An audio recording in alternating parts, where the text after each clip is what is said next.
Bonjour à toutes et à tous les amis, c'est Gilles Mansillon. Je reviens parler spontanément de certaines idées. La première chose, je voulais souhaiter une très bonne pleine lune de Wesak. C'est tous les ans, c'est la fête de Wesak, c'est une vallée dans l'Himalaya où tous les ans le Bouddha revient pour voir un peu les progrès dans cette dimension de la troisième dimension, le monde physique, pour voir comment l'humanité a évolué.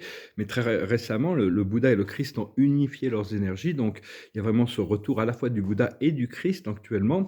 Et c'est une pleine lune qui est très très puissante, et donc la lumière augmente ici, et donc il faut s'attendre à des attaques des entités astrales, hein. Je voulais juste parler de ça, c'est que c'est des entités qui vont chercher à renforcer nos doutes, à renforcer nos peurs, renforcer tout ce qui peut être, tout ce qu'ils peuvent utiliser. Ce sont des entités très intelligentes qui peuvent encore avoir les moyens, seulement on doit apprendre à regarder à travers les yeux de la source, c'est important, comprendre que toutes les petites pensées ont de l'importance, toutes les actions gentilles, les mots gentils ont de l'importance, tout ça c'est vraiment...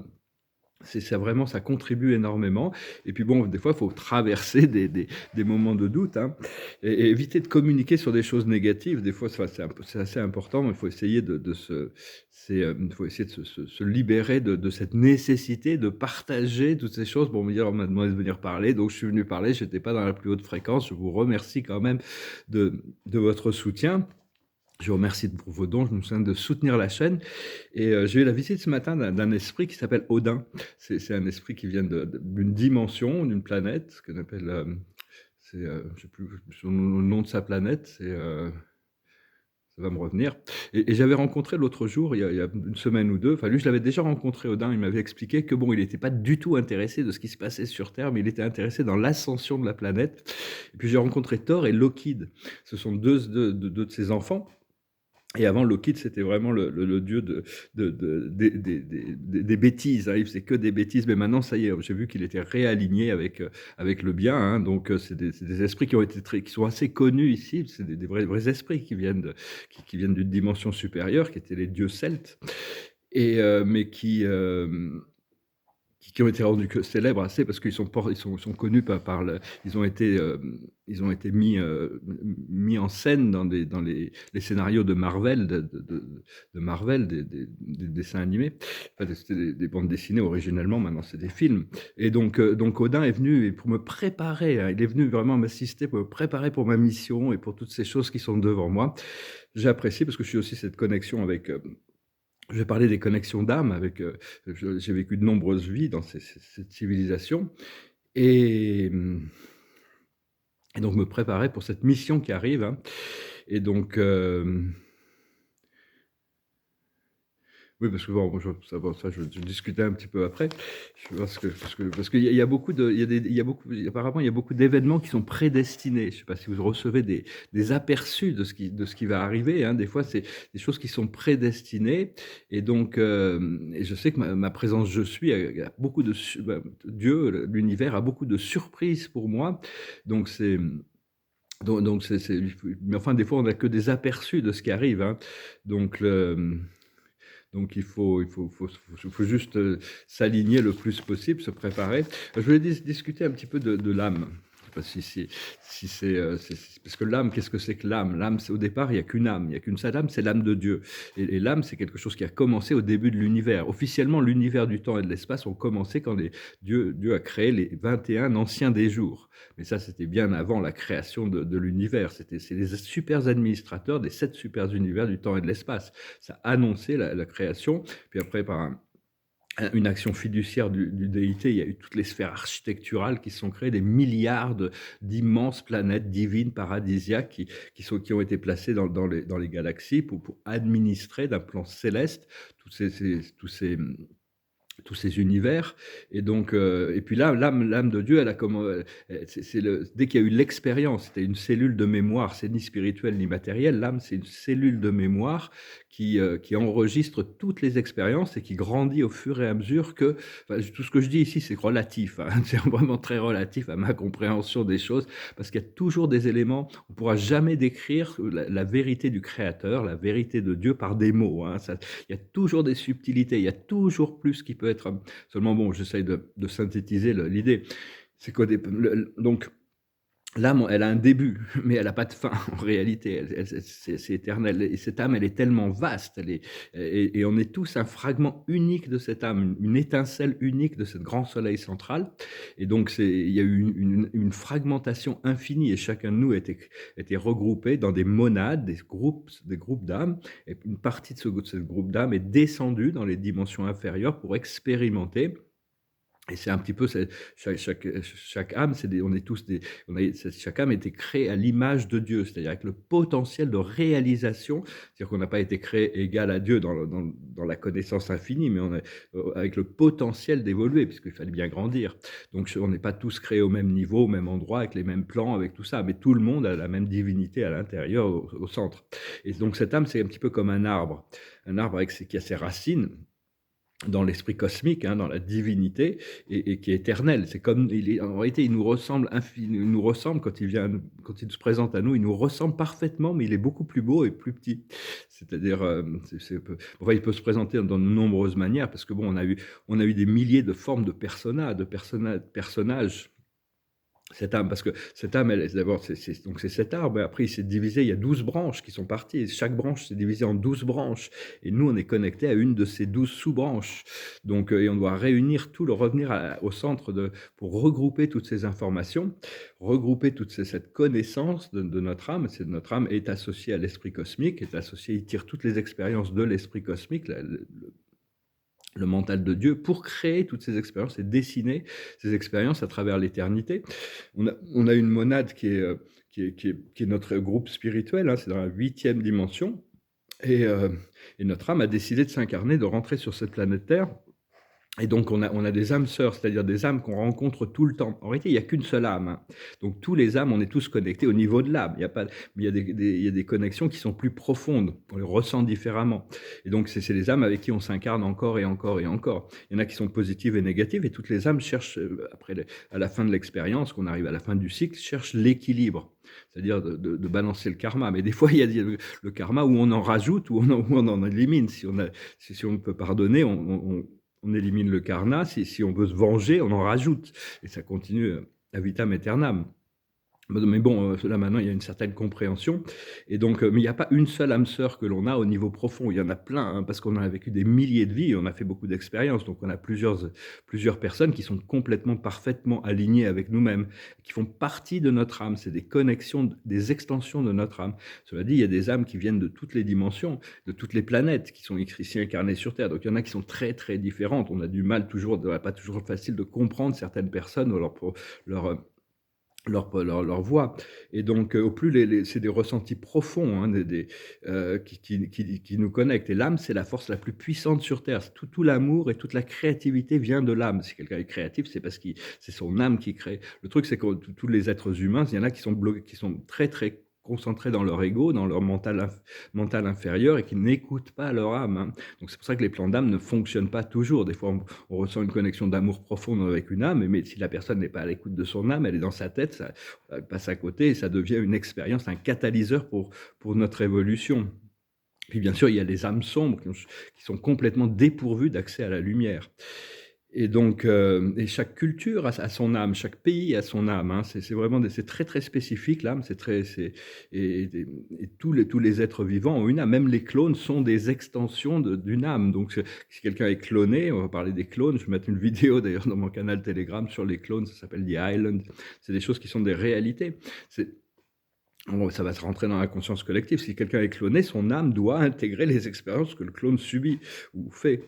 Mais tous les animaux ont une âme, toutes les plantes ont une âme, tous les insectes ont une âme, les minéraux ont une âme. Seulement, c'est à différentes fréquences. Mais les anges et les archanges aussi, à partir du moment où ils rentrent, ils choisissent d'envoyer une partie d'eux-mêmes dans une expérience d'évolution dans un corps physique. Il y a beaucoup d'anges et d'archanges qui sont incarnés dans des formes humaines pour une vie ou plusieurs, juste pour voir ce que c'était. Et donc, il y a cette âme qui évolue. Tous les êtres ascensionnels ont cette possibilité de grandir et d'évoluer. Les anges et les archanges sont des êtres ascensionnels, même pour nous, ils sont plutôt descensionnels, parce que bon, ils descendent vers nous, mais ils évoluent quand même, alors qu'il y a des êtres qui sont complètement stables dans l'univers. Ils n'évoluent pas, ils n'ont pas besoin d'évoluer, ils ont été créés parfaits au départ Donc l'âme a un début, mais pas de fin, hein. C'est vraiment quelque chose qui c'est un procédé une aventure. On s'est engagé dans une aventure évolutionnaire universelle et éventuellement l'âme humaine est destinée à fusionner avec la présence «je suis» qui n'est pas qui est un être, qui est un fragment prépersonnel du la première source et centre, qui c'est notre destinée ultime. C'est de trouver cette fusion et après faire ce voyage de retour au paradis qui est la maison de Dieu, aussi bien physiquement que spirituellement et matériellement, le centre de l'infini. On sait que de toute manière, Dieu ne bougera jamais. On peut toujours le trouver au centre de l'infini, au centre du paradis. C'est pour tous les êtres spirituels qui viennent de cet endroit savent qu'ils sont toujours, qui est très très lointain dans l'espace, hein, parce que mais donc donc c'est vraiment notre destinée, c'est d'arriver à ce que notre âme, notre conscience humaine arrive à s'aligner avec notre âme pour que notre âme puisse s'aligner avec notre présence je suis, notre esprit supérieur.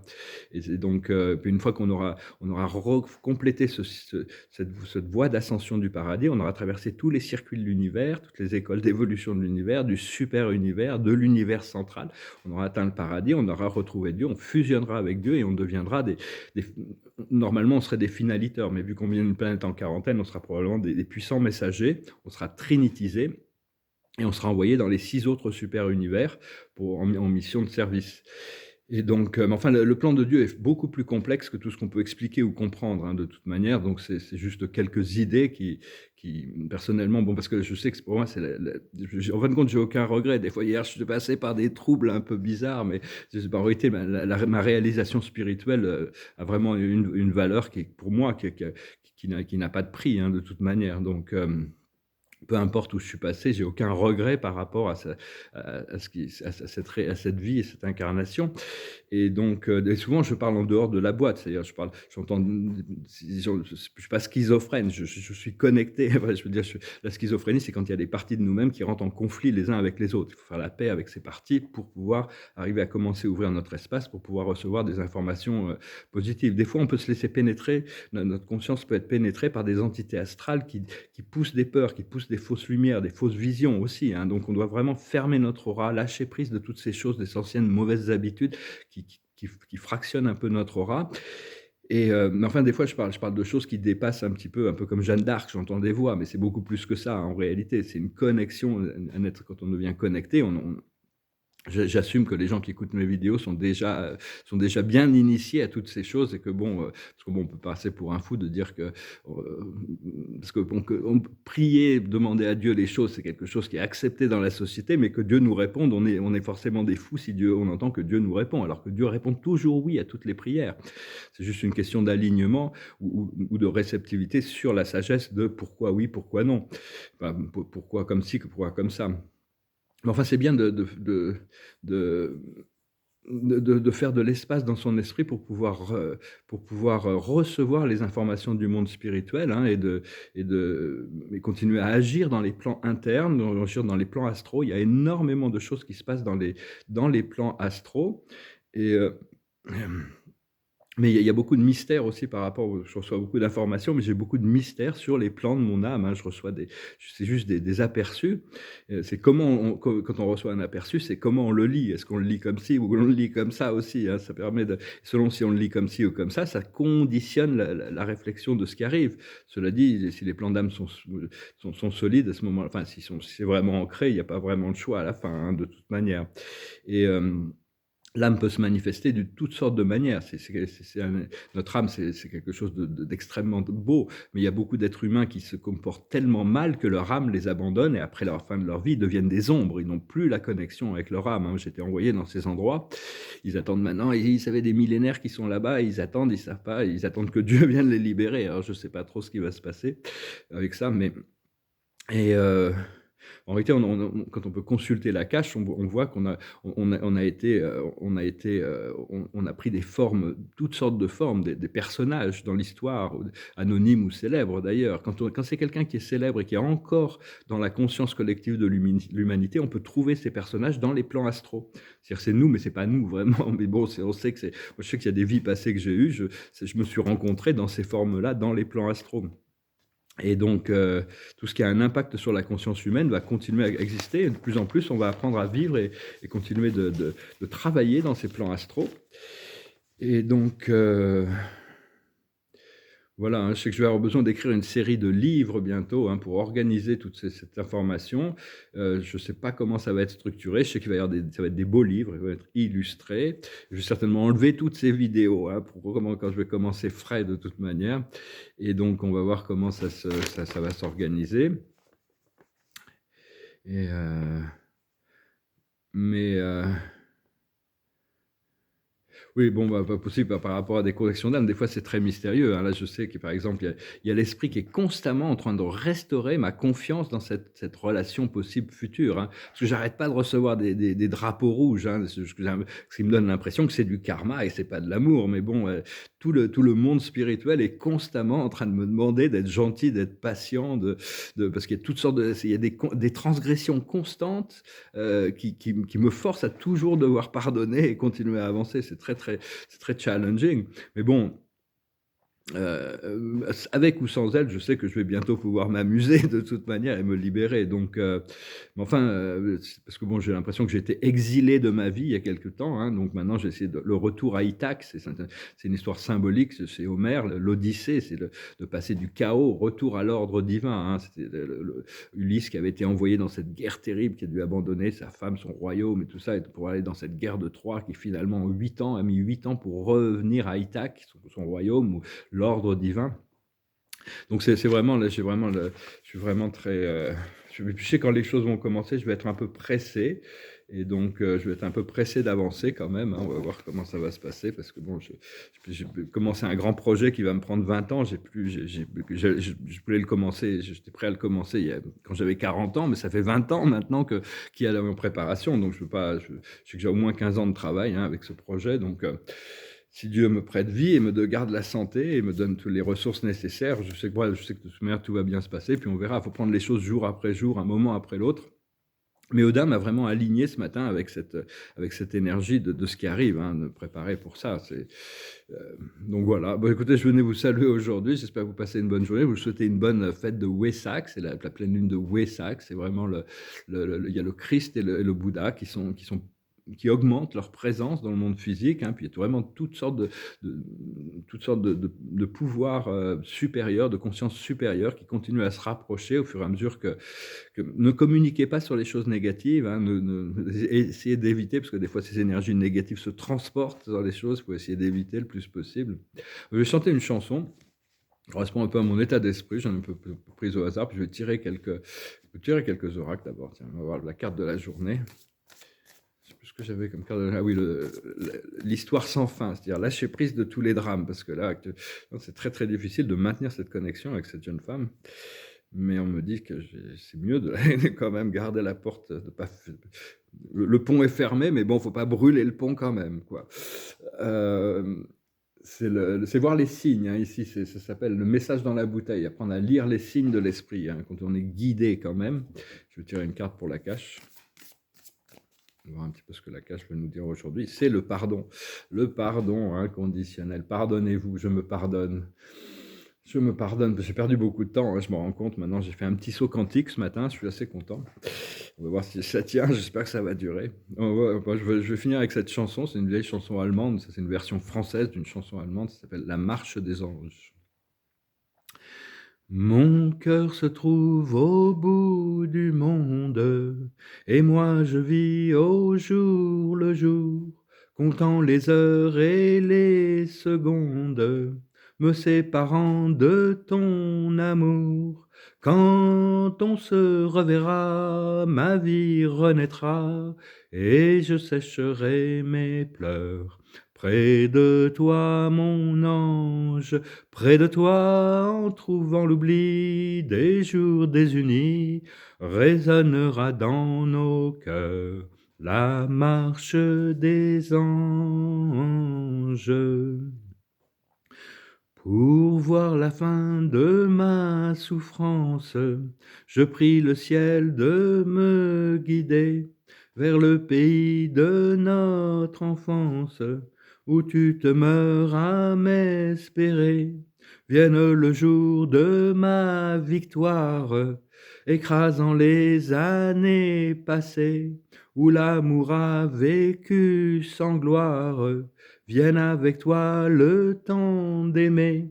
Quand on se reverra, ma vie renaîtra, et je sécherai mes pleurs. Près de toi, mon ange, dans tes bras, en trouvant l'oubli des jours désunis, résonnera dans nos cœurs la marche des anges. Vienne le jour de ma victoire, hein. On attend ce jour de la victoire, l'heure de Dieu. Donc voilà. Je vous remercie infiniment pour tout. Je me hâte de sortir de cette situation de survie là des fois. Et puis il y a des entités astrales qui poussent mes boutons toujours en train de gna gna gna.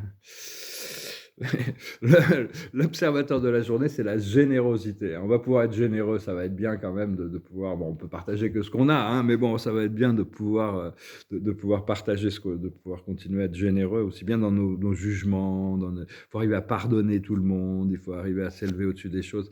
La plus haute sagesse, c'est le magicien, c'est l'énergie, le pouvoir de l'un. Ce qu'il faut comprendre, c'est la clairvoyance, arriver à voir derrière les voiles, au-delà de l'illusion de la dualité. Ce qu'il faut comprendre, c'est la guérison, continuer à cultiver ce sens de la guérison. Il y a du lâcher-prise par rapport à des vieilles habitudes, des vieilles systèmes de pensée, se pardonner soi-même. Et l'aboutissant, ça va être la révélation, de nouvelles choses, de nouveaux niveaux de révélation. Des fois, les révélations, elles viennent vraiment par des gouttes d'eau qui tombent. C'est pas forcément une rivière qui coule, mais enfin, il y a de plus en plus de révélations. Il y a toutes sortes de révélations qui vont se passer sur le plan terrestre, mais c'est pas ça qui est important. Ce qui est important, c'est notre alignement, beaucoup plus, parce que bon, le reste, de cette manière, il n'y a pas le choix. Ça dépend en dehors de notre pouvoir et ça va rien changer pour nous. Ça va prendre énormément du temps pour que toute cette conscience humaine soit. Après ça, c'est des événements cosmiques. Quand elles arrivent, on est prêt pour ça. Il faut apprendre à les accueillir, mais aussi les accueillir énergétiquement. Je vous remercie, je vous salue, je vous souhaite une excellente journée. Je vous dis à bientôt. Adonai.